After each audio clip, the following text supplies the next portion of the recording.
Welcome to Downtown Sports. My name is Downtown Stephen Brown, and in today's video, guys, I want to talk about the latest Maple Leaf news and go over their last couple of games played because they've been some eventful ones. It was reported on Tuesday afternoon that Jake Muzzin did suffer a concussion in the team's 6-5 win on Saturday over the St. Louis Blues.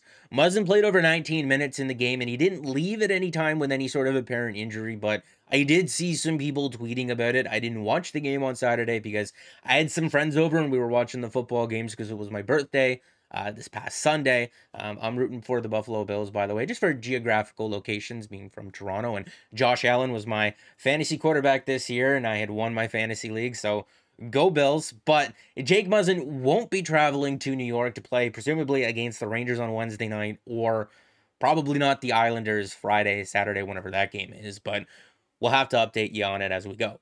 After Monday's practice, Sheldon Keefe did offer up some quotes on how he thought Jake Muzzin's season has gone so far, and they're pretty much what you would have expected them to have been. He highlighted the inconsistencies that have been there this year, especially with the puck, that haven't been there in years past, but he also gave Muzzin a lot of credit for what the team has been able to accomplish so far this year, and that makes sense, right? Because Muzzin plays a very large role on this team, and it hasn't all been bad for him. He plays a big role on the penalty kill. He takes on very difficult minutes at 5-on-5, and he's the team's most physical defenseman.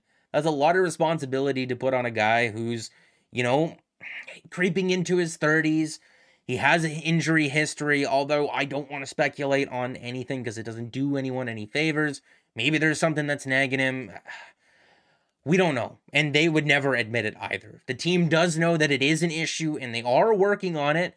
But even Keefe expanded to say, whether he's playing with a Justin Hall, Timothy Liljegren, or even TJ Brody, because they put it in a blender at times, they just need to find something that works. And whether that's going out and getting another guy at the deadline, possibly, that complements Muzzin well, and is maybe able to prop him up while, he's trying to figure some things out. But if the Maple Leafs are going to go far in the playoffs this year, they're going to need Jake Muzzin to be Jake Muzzin. And I hope that happens for him soon.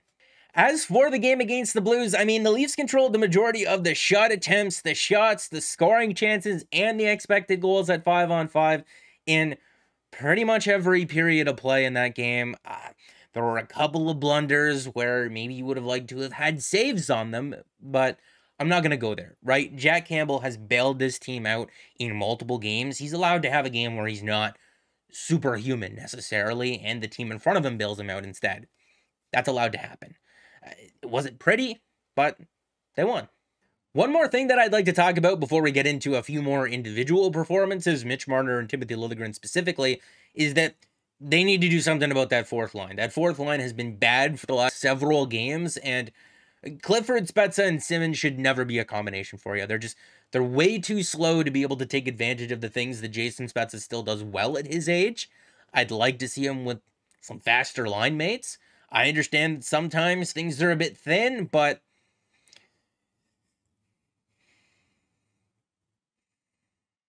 please do something different there. We all know how this year started for Mitch Marner. 1 secondary assist in his first 7 games played. It was miserable, but it was miserable for the entire team, right? Everybody sucked. We remember that.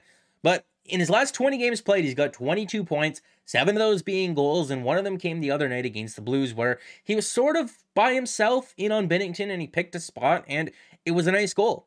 The assist that he picked up in that game, that's just vintage Mitch Marner, absolutely having the time of his life out there where, he's going one way behind the net, now I'm going the other way, and it's a wide open net for Austin Matthews, and he makes no mistake of that, right? There was a lot of talk of playing Mitch behind the goal line on the power play, and it makes sense, right? To have your best playmaker be able to see the entire zone and just set plays like that, Mitch is at his best when he's having fun, and that play was a lot of fun, so it's nice to see. Liljegren, over his last couple of games since getting back into the lineup, hasn't looked his best, but he did score his first NHL goal in this game, and it was a great effort by everyone on the ice, really. Pierre Engvall with the puck down low, got it back up to Travis Dermott. Dermott, kind of a fake shot, but passes it over to Liljegren. Absolutely just bombs a one-timer off the bar and in. And Mikheyev didn't get an assist on this play, but he did a really nice job just kind of sneaking through the crease and setting a screen on this one. It's a great goal. We won't spend too much time talking about this game against the Coyotes, but we will talk about it a little bit specifically because it reminded a lot of people of how the Leafs looked towards the beginning of the year, where they generated a lot of shot attempts, a lot of shots, and a lot of scoring opportunities, but insert goalie, this time it was Karel Vejmelka, just came up with all the saves. Peter Mrazek got the start in this one, and he stopped 16 of 18. I mean, the 2 goals that he allowed, they weren't bad. The first one, his defenseman could have done a better job clearing the zone, and it took a funny bounce, but the second one, he just looked like a goalie who hadn't played in a while.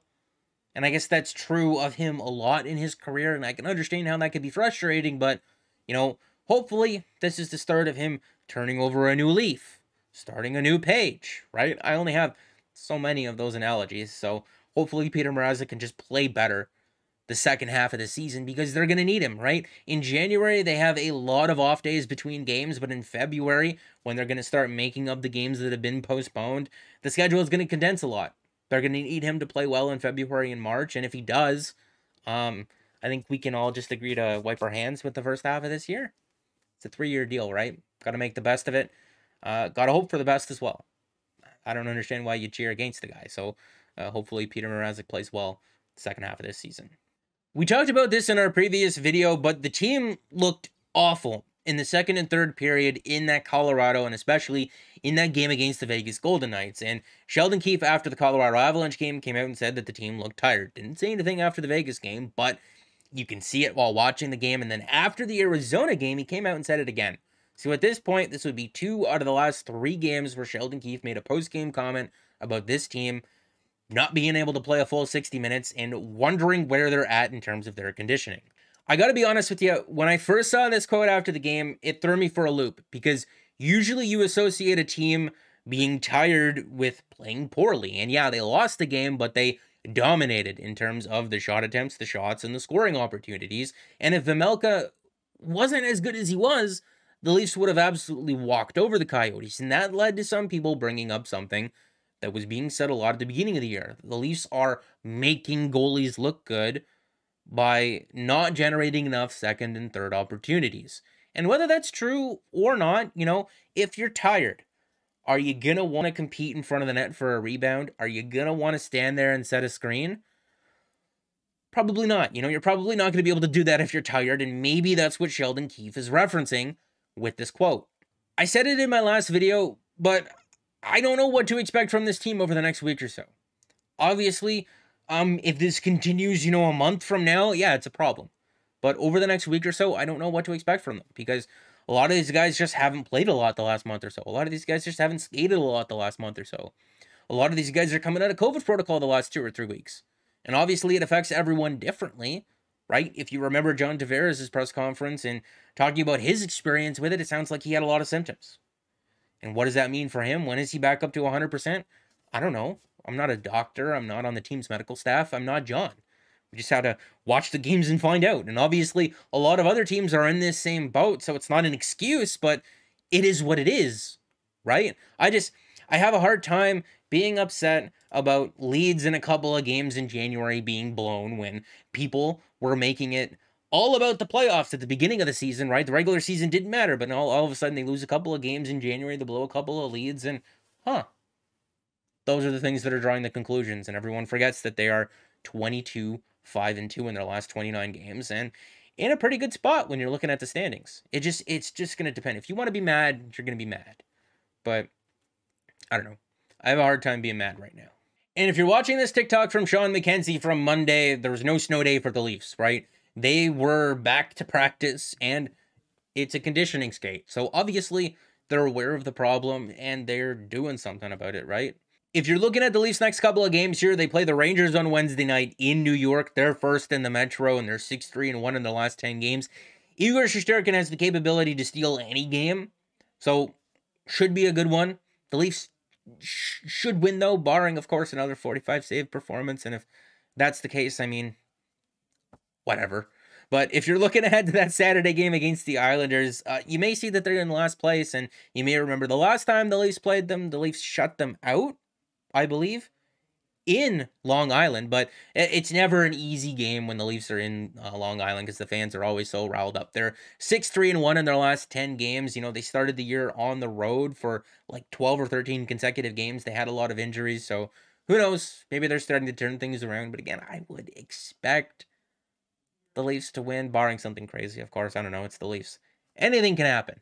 But that is going to be it for the video, guys. Make sure to like it if you did like it and subscribe for more, because more is always on the way. And if you are from Toronto or the GTA, I hope you had some fun shoveling some snow over the last couple of days. I know that I did.